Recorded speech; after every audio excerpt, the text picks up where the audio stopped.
Assalamualaikum Ustaz Joban di ujung telepon sana. Waalaikumsalam warahmatullahi wabarakatuh. Apa kabar Pak Ihsan? Alhamdulillah, alhamdulillah Ustaz. Ini masih urusan menular ya, tapi yang kita pengen sebenarnya akhlak yang baik menularnya, jangan akhlak atau virus yang menular. Ustaz Joban, bagaimana kabar di Amerika sana? Orang Yahudi katanya sudah mulai kesel sama kelakuan Yahudi di Amerika. Apa benar Ustaz survei mengatakan demikian? Berinteraksikah Ustaz dengan mereka-mereka itu atau gimana Ustaz? Ya benar. Kayak kita juga kan di sini di Seattle ya. Kita juga dekat dengan beberapa sinagog tempat ibadat orang Yahudi. Memang betul, waktu saya di Olimpia juga itu banyak itu muda ya. Dan mereka memang ketika kita demonstrasi waktu Gaza di ini, mereka juga ikut. Dan mereka tidak setuju perbuatan mereka. Mereka menganggap kita bukannya kita ambil pelajaran dulu, kita di mana disiksa, dibunuh sampai jutaan oleh Hitler, kemudian kita malah sekarang berbuat kepada orang lain seperti itu. Jadi dan juga bagi mereka ini mencemarkan nama baik bagi mereka orang Yahudi yang mereka anggap itu suatu perbuatan yang tidak manusiawi. Bagaimanapun dia bilang mereka itu sudah manusia juga. Ya, jadi memang betul hanya orang-orang yang tua ya, dan orang-orang yang sebetulnya ortodok, baik yang di sana maupun di sini memang masih kuat. Dan sayangnya memang anak-anak muda ini belum menguasai atau mempengaruhi lobby-lobby Yahudi yang kuat sekali di Amerika Serikat ini. Hanya kalau kita perhatikan perubahannya banyak sekali. Perubahan baik banyak orang sekali. Yahudi yang di sini, anak muda, ini juga anggota Kongres Amerika tidak seperti dulu. Dulu kan hampir 99% lah mendukung apapun yang dilakukan oleh Yahudi. Tapi sekarang ini banyak juga dari Partai Demokrat terutama yang mereka mengkritik tingkah laku mereka itu. Luar biasa perubahan dunia ya. Tapi ini lagi Ustaz, sebagai orang yang lama di Mesir ini, saya dapat berita ini Imam Mahdi sudah ada di Mesir sana, tapi ditangkap sih Imam Mahdinya ini, bisa diborgol yang ini. Bagaimana konsep Imam Mahdi ini Ustaz? Apakah memang orang banyak yang sudah sebagian terjerat oleh isu yang akan tiba ini? Bagaimana Ustaz? Ya memang isu Imam Mahdi bukan baru ya, hampir tiap sekian tahun di mana dia terjadi. Dan itu ada beberapa hal yang membuat itu. Yang pertama kebodohannya, karena ada tanda-tanda tertentu bagi Imam Mahdi. Ada tanda di mana siapa orangnya dan sebagainya. Dan kemudian juga ketika datang itu mereka tidak ngaku langsung Imam Mahdi. Ada yang mengatakan, malah ulama lain mengatakan orang tahu Imam Mahdi itu setelah dia itu meninggal. Gitu, kan. Kemudian juga ada kemungkinan juga karena orang frustasi ya, melihat keadaan seperti ini, sehingga akhirnya dia ngelamun, mungkin dia baca-baca, ya akan memang bangun betul dalam hadis bahwa penyelamat yang akan menyelamatkan dunia ini sebelum datang Nabi Isa adalah datangnya Imam Mahdi. Tapi tanda-tanda Imam Mahdi itu jelas, keturunannya jelas dan sebagainya, dan apa yang akan dibawa itu jelas. Dan itu ada tanda-tanda tertentu yang sekarang belum nampak ya, sebelum kedatangan Imam Mahdi ini.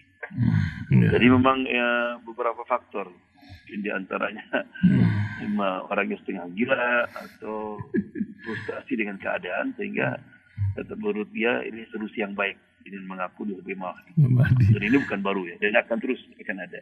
Iya. Memang menyebabkan umat manusia di Afghanistan, di Lebanon sekarang, di Syria maupun di berbagai tempat Timur Tengah ya, banyak orang yang terjerat pada frustrasi keadaan negerinya. Mungkin Ustaz Muhammad Joban ada sebuah hikmah yang akan disampaikan Ustaz. Silakan Ustaz di pagi hari. Iya. Betul Ustaz. Yang pertama mari kita semua para pendengar dimanapun berada untuk bersyukur kepada Allah SWT. Kita diberi kesempatan lagi oleh Allah SWT untuk berada di hari-hari yang mulia, hari-hari di mana amal soleh ya itu lebih dicintai oleh Allah SWT. Nah, ini suatu anugerah yang luar biasa. Kemudian Allah mengatakan, wa may yu'azzim sya'irallah fa innaha min taqwal qulub. Barang siapa yang memuliakan, meninggikan ya, syiar-syiar Allah, simbol-simbol Allah, itu tanda orang yang bertakwa. Jadi orang yang dari awal Dzulhijjah sampai sekarang ini menggunakan waktu dengan sebaik-baiknya, memuliakan hari-hari ini dengan membanyakkan ibadat amal saleh, berarti dia orang yang bertakwa. Kemudian di antara simbol-simbol Allah atau syairullah yang akan kita hadapi hari Indonesia mungkin besok ya, hari Minggu adalah Yaumut Tarwiyah. Hari-hari di mana jamaah haji akan mulai menuju ke Mina dan tinggal di Mina. Kemudian hari Senin nanti adalah hari Arafat. Ya. Hari Arafat ini adalah hari pemberian Tuhan yang luar biasa. Kata Nabi, "Ma min yaumin aktsaru min an yu'tika Allah fi 'abdan minan nar min yaumi Arafah." Tidak ada hari di mana Allah membebaskan banyak sekali hambanya dari api neraka kecuali pada hari Arafat. Itulah hari-hari di mana hari itu di mana setan menangis. Ya. Setan itu menangis 2 kali, ya, nangis benarnya. Itu pada Lailatul Qadar dan pada hari Arafat. Karena mungkin banyak orang-orang yang sudah menjadi best friend. Setan yakin akan bersama dia ke neraka. Tiba-tiba dia tobat. Ya, Lailatul Qadar dia beribadah, dia tobat kepada Allah, atau juga dia naik haji kemudian wukuf di Arafat. Ya, yang sudah dianggap temannya akan menjadi musuhnya. Kemudian juga hari Arafat hari kebanggaan Allah Subhanahu wa taala. Di mana Allah pada hari-hari akan terbenamnya matahari itu dipanggil malaikat dengan bangga, lihat hamba-hambaku datang dari seluruh penjuru dunia. Ya, kamu tahu mereka mengharapkan apa? Gitu? Mengharapkan ampunan dan surga, dan bersaksilah, Engkau ampuni semua mereka itu. Makanya kata Nabi, sebaik-baiknya doa di hari Arafat. Nah, bagi kita, karena kita tidak bisa berada di Arafat, ya, kita juga harus berusaha menggunakan kesempatan pada hari Senin nanti untuk membanyakkan tobat dan doa kepada Allah Subhanahu wa taala. Dan juga mengingat kisah yang paling penting, ya. Karena disebut Arafat artinya mengenal lagi. Ketika Adam diusir oleh Allah dari surga, maka Adam singgah di India dan Hawa di Jeddah. Kedua-duanya saling mencari. Ulama berbeda pendapat, ada yang mengatakan sampai 20 tahun, ada yang mengatakan 2 tahun. Ya. Akhirnya mereka berjalan, akhirnya sampailah di padang Arafat. Kemudian Adam mengatakan, "Ka'annani araftuha." Seolah aku kenal perempuan ini, siapa ya? Masya Allah. Demikian juga Hawa. Maka disebut Arafat. Ya, mereka ketemu di sebuah bukit yang disebut dengan Jabal Rahmah sekarang ini. Namun mereka ketika itu bukan hanya saling mengenal kembali secara jasad, tapi juga mereka mengenal bahwa mengapa sampai mereka diusir di tempat yang indah itu. Mereka kenapa sekarang harus menderita di sini? Gitu kan? Mereka tahu bahwa ini karena dosa. Ya, karena tidak taat pada perintah Allah Subhanahu wa taala. Makanya dalam surat A'raf ketika setelah Allah mengisahkan tentang kejadian itu, maka Allah mengatakan, "Ya bani Adam la yaftinannakumus syaitan kama akhraja abawaykum minal jannah." Ya anak Adam, jangan sampai kamu juga terpedaya oleh setan yang menyebabkan diusirnya Nabi Adam dari surga. Right? Kalau kita perhatikan ketika Allah menyuruh Nabi Adam dan Hawa singgah di surga, Allah menggunakan kata-kata hadhi. Wala taqraba hadhihi syajarah. Jangan mendekatkan pohon ini.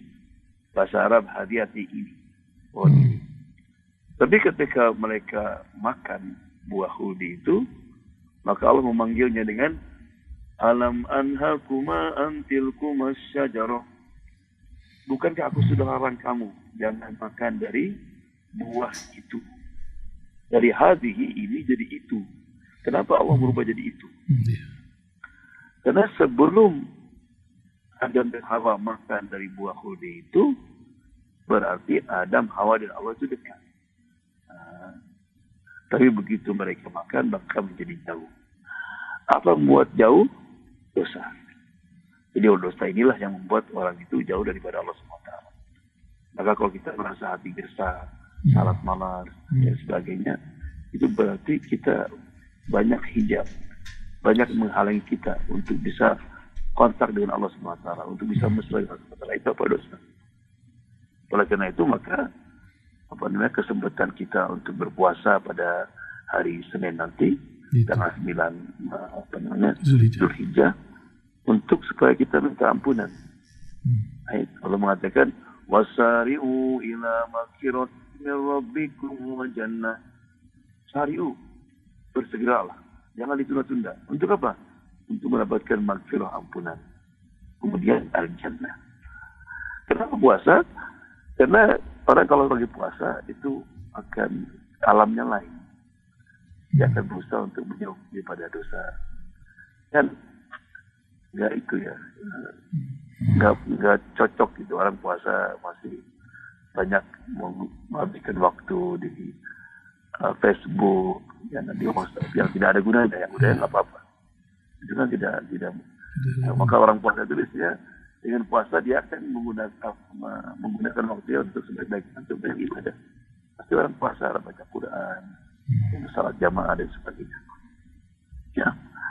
Kemudian nanti pada hari Selasa, itu disebut namanya Yaumun Nahar atau Idul Adha. Ya. Allah memerintahkan pada hari itu untuk berbuat buat. Wassalli li rabbika wanhar. Maka salatlah untuk Tuhanmu. Artinya salat Id. Jangan lupa salat Id. Wanhar kemudian menyembelih. Untuk hadis dikatakan tidak ada amalan yang paling mulia, yang paling dicintai Allah SWT pada hari itu kecuali menumpahkan darah, artinya menyembelih. Dan nanti sembelihannya itu akan datang pada hari kiamat dengan sempurna, ya, dengan tanduknya. Dan dia bisa. Kemudian wa an-nadam, begitu darah itu keluar dari binatang itu, maka semua dosanya dari ujung rambut ke ujung kuku, itu ke ujung kaki, itu diampuni. Di sinilah mungkin hikmahnya kenapa orang yang sudah niat untuk berkorban, untuk tidak mencukur rambut, mencukur bulu, atau menggunting kuku, agar supaya semua anggota badan itu menjadi saksi. Baik, karena kalau dipotong takut nantinya dia belum disucikan, ya, sehingga dia menjadi saksi yang bukannya untuk kita, tapi untuk melawan kita, merugikan kita. Ya. Nah, kisah korban ini juga mengingatkan kita kepada kisah Ibrahim alaihissalam yang sudah lama menantikan anak.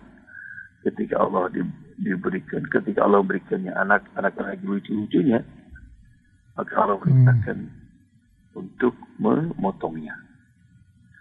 Nah, Nabi Ibrahim alaihissalam bisa saja kan malam-malam digelap-gelap ambil pisau langsung aja ditusuk, ya, Ismail itu. Tapi tidak. Allah mengatakan, qala ya bunayya inni ara fil manami anni azbahuk. Ya bunayya, ini panggilan yang sayang ya, bunayya bahasa Arab. Ya anakku yang tercinta, anakku sayang. Aku melihat dalam mimpiku bahwa aku menyembelihmu. Fandur madza tara, what you think. Allah. Apa jawaban anak itu? Kalau kita kira-kira gimana? Kalau kita ngomong sama anak kita, aku diperintahkan oleh Allah untuk menyembelihmu. Kira-kira jawaban anak kita apa paling? Ayah ini sadar atau tidak kan? Di malam makan apa ayah ini? Tapi lihat anak ini. Qala ya abati fa'al ma tu'mar. Ayah, laksanakanlah apa yang diperintahkan oleh Allah itu. Satajiduni insyaallah minas sabirin. Akan dapatkan aku insyaallah termasuk orang-orang yang sabar. Kan perintahnya kan menyembelih. Kenapa nggak bilang ayah sembelih aku? Tapi laksanakan apa yang Allah perintahkan kepadamu. Do what Allah ask you to do. Kalau nyembelih saja berarti Ismail bersedia untuk disembelih saja. Kata-kata Ismail mengatakan, laksanakan perintah Allah itu berarti ayah, ini bukan perintah ayah, bukan perintah ibu, ini perintah Allah. Sudah, ayah tidak perlu lagi mengharapkan pendapat dari saya. Laksanakanlah. Allah.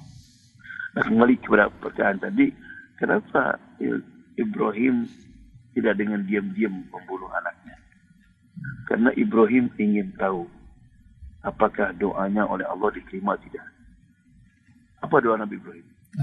Rabbi habli minas solihin. Ya, Allah berikan aku keturunan yang soleh. Makanya kalau kita minta anak, jangan minta anak saja. Yang penting saya punya anak lah. Nanti kadang-kadang kita pusing. Ya. Tapi dia minta sifat. Jadi sifat kedudukan yang paling mulia yang dimiliki oleh manusia adalah kalau dia termasuk orang yang soleh. Coba lihat ketika Allah memberikan kabar gembira mendapatkan anak yang kedua. وَبَشَّرْنَا بِإِسْحَاقَ نَبِيًّا مِنَ الصَّالِحِينَ. Kami beri kabar gembira dengan datangnya Ishak, seorang nabi minas solihin, dari orang-orang yang soleh. Demikian juga ketika Allah menyebutkan Allah memberikan keturunan yang setelah Ishak. وَوَهَبْنَا لَهُ إِسْحَاقَ وَيَعْقُوبَ نَافِلَةً وَكُلًّا جَعَلْنَا صَالِحِينَ. Kami berikan kepada Ibrahim juga Ishak dan Yakub. Wa kullan, semuanya kami jadikan orang yang soleh. Sulaiman alaihissalam ketika dia sudah mantap menjadi raja, mempunyai semua macam-macam kekuasaan, apa doanya? Wa adkhilni bi rahmatika fi ibadika sholihin. Allah masukkanlah aku dengan rahmatmu di antara hamba-hambamu yang soleh. Nabi ketika Mi'raj, Allah menjawab, Assalamu alayka ayuhan nabiyyu wa rahmatullahi wa barakatuh. Apa jawaban Nabi? Assalamu alayna wa ala ibadinas solihin. Ya. Jadi kesolehan itu sesuatu yang mesti kita usahakan. Tapi kalau mau tidur, itu suka baca doa berikut ini. Bismika Rabbi wada'tu jambi. Dengan namamu, hai Tuhanku, aku meletakkan badanku. Wabika arfa'u. Hanya dengan kamulah aku bisa mengangkat lagi. Ini ada orang tidur nggak bisa bangun lagi. In amsakta nafsi farhamha. Ya Allah, kalau engkau ambil nyawaku ini, maka kasihanilah nyawa itu. Wa in arsaltaha. Tapi kalau nyawa ini akan hidup lagi setelah tidur tadi, fahfadha, jagalah bima tahfadhu biha ibadaka sholihin Allah. Seperti engkau menjaga hamba-hambamu yang soleh. Semuanya soleh. Dulu ada seorang syekh, dia habis salat di Masjid Haram, mau pulang ke Jeddah, ya di jalan tol gitulah. Dengar dua suara azan asar. Dari cari kanan kiri, gak ada masjid. Dulu gak ada masjid, tapi kelihatannya masjid lama gitu. Akhirnya dia dengan ajudannya Saya masuk masjid itu, karena lihat ada mobil situ. Itu masuk, itu karpetnya itu pun sudah kumuh gitu. Yang menaranya sudah agak miring. Jadi namanya Masjid Mahjur. Masjid yang sudah tidak digunakan lagi sudah. Tapi alhamdulillah ada anak di situ. Kemudian dia masuk, Assalamualaikum, Waalaikumsalam. Dia tanya, kamu sudah asal belum? Anak itu lagi ngaji Quran. Terus kata Syekh itu, ayo adzan dia. Adzan salat. Pas Syekhnya mau bilang Allahu Akbar, si anak tuh bilang, Alhamdulillah jamaah aidon. Alhamdulillah ada jamaah juga. Gitu. Akhirnya habis salat, si Syekh itu bingung, siapa nih anak itu. Terus tanya, kamu kenapa kok tadi saya mau takbiratul ihram, dia bilang, Alhamdulillah ada jamaah juga. Kata si anak itu, Syekh kalau saya ngomong, mungkin saya bilang saya ini orang gila. Tapi inilah. Jadi saya ini, seminggu sekali, seminggu 2 kali, sebulan sekali, juga ke masjid ini. Karena kesian, ini masjid sudah sekian tahun, ya ada orang yang datang, karena memang sudah mau dirobohkan. Saya yakin ini masjid ini rindu kepada para orang-orang yang salat, yang baca Quran. Jadi saya untuk menghilangkan kerinduan masjid, saya ini ke sini. Kata imam. Tahu gak sih? Dan kalau sudah selesai di masjid ini beriktikaf baca Quran, saya bilang, ya Allah, kalau aku sudah bisa menghilangkan kerinduan masjid ini, maka kesepian masjid ini. Ya Allah, kalau aku sudah mampu menghilangkan kesepian masjid ini, maka hilangkanlah kesepian ayahku di kuburan. Sudah meninggal ayahnya. Nangis si imam itu, Syekh itu, ya Allah, ini anak setiap berbuat amal soleh ingat kepada ayahnya. Alangkah bahagianya si ayahnya di kuburan itu. Ya. Jadi itulah makanya kata Nabi kan, kalau orang meninggal semuanya terputus kecuali 3. Ya, yang pertama di antaranya apa? Waladun soleh. Bukan anak yang soleh. Kalau nggak soleh, jangan kau doakan orang tua untuk dia sendiri. Maka oleh karena itu kita mesti berusaha ya, untuk mempunyai anak-anak yang soleh. Dan kesolehan Ismail itu bukan datang otomatis. Itu karena jeripayah Nabi Ibrahim. Bayangkan Nabi Ibrahim yang sibuk berdakwah kemana-mana, selalu mensempatkan waktu untuk singgah di Mekah. Untuk apa? Untuk mendidik Ibrahim dari kecil. Jadi tidak mungkin sih Ismail langsung taat, patuh kepada perintah Allah SWT, kalau tidak ada didikan dari ya, maka disuruh, maka pentingnya peranan ayah itu sebagai suri teladan dan selalu ada ya mendidik anak itu. Karena banyak orang kadang-kadang menggantungkan pendidikan anak kepada guru, ustaz, imam. Jangan. Didikan itu harus datang pertama dari orang tua, ya, dengan contoh dan pengarahan. Nah. Kemudian yang terakhir, kita ini semua Ibrahim, semua para pendengar adalah Ibrahim, dan semuanya punya Ismail. Kita punya Ismail, tapi Ismail kita lain-lain, ya. Mungkin Ismailnya kita kesombongan. Mari kita sembelih kesombongan itu. Ego, dengki, cinta kepada dunia, keterlaluan, dan sebagainya. Mari kita sembelih, ya, Ismail yang mengganggu kita. Ya, jadikanlah Ismail yang baik seperti Ismail Nabi Ibrahim alaihissalam. Ya. Dan terakhir sekali, kita ketahui bahwa sekarang ini haji hanya untuk orang-orang yang di Mekah saja, atau di Saudi ya. 60.000. Saya tidak pernah terbayang dalam hidup saya bahwa suatu hari tidak akan ada haji bagi jemaah di luar. Subhanallah. Kita menyaksikan sekarang.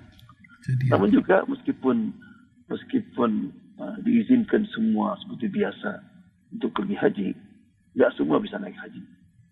Maka Allah dengan kemurahannya, itu Allah telah memberikan suatu pahala yang kita bisa dapatkan tiap hari. Pahala itu pahala haji.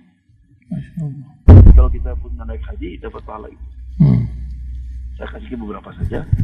Di antaranya kata Nabi, man sholal fajar fi jamaah. Barang siapa orang yang salat subuh jamaah. Baik di masjid maupun di musola kita di rumah. Summa yajlisu, kemudian dia duduk di tempat salatnya tadi, yadkurullah, berzikir kepada Allah, baca Quran, apa saja. Ya, sampai terbit matahari. Sebenarnya salat duha 2 rakaat. Maka baginya pahala haji dan umroh.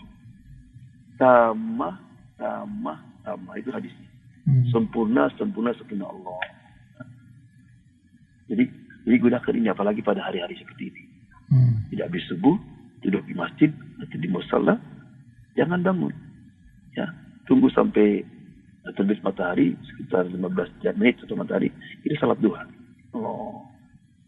Yang kedua, kata Nabi, man ghada ilal masjid, barang siapa orang yang pergi ke masjid untuk menuntut ilmu atau untuk mengajarkan ilmu, maka baginya pahala haji dan hajinya sempurna. Allah. Yang terakhir, jika orang-orang miskin berkata kepada Nabi, ya Rasulullah, lihat tuh orang-orang kaya, mereka bisa sedekah, bisa berjihad, bisa menyumbang ini dan itu. Kami ini miskin, nggak punya apa-apa. Baik. Ya, kami nggak bisa haji. Kata Rasulullah, kamu ingin mendapatkan pahala haji, gimana katanya? Bacalah setiap habis salat, Subhanallah 33, Alhamdulillah 33, Allah Akbar 33. Ya, kamu akan dapat pahala haji. Ya, itulah kemuliaan Allah Subhanahu Wa Taala. Namun ini pahalanya, ya, bukan berarti dengan kita melaksanakan sunnah semua kita mesti naik haji, tetap wajib naik haji kita. Hanya Allah SWT itu dengan kemurahannya sehingga meskipun kita naik haji dapat pahalanya. Ya, jadi itulah. Jadi mari kita gunakan hari-hari terakhir ini, ya, terutama tanggal 9 nanti untuk lebih mendekat diri kepada Allah SWT, banyakkan istighfar, doa, kalau bisa juga salat tahajud. Ya, mudah-mudahan kita orang sampaikan pada hari-hari nanti. Kita mampu juga untuk berkorban, ya, untuk menggembirakan orang-orang yang miskin. Di hidupnya itu jarang sekali makan daging. Amin.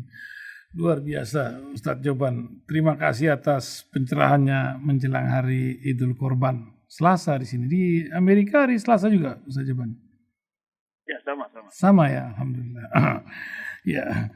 Terima kasih Ustadz Joban bincang-bincangnya pagi hari ini. Semoga membawa pencerahan dan semoga selalu bermanfaat untuk umat. Assalamualaikum Ustadz Muhammad Joban. Assalamualaikum.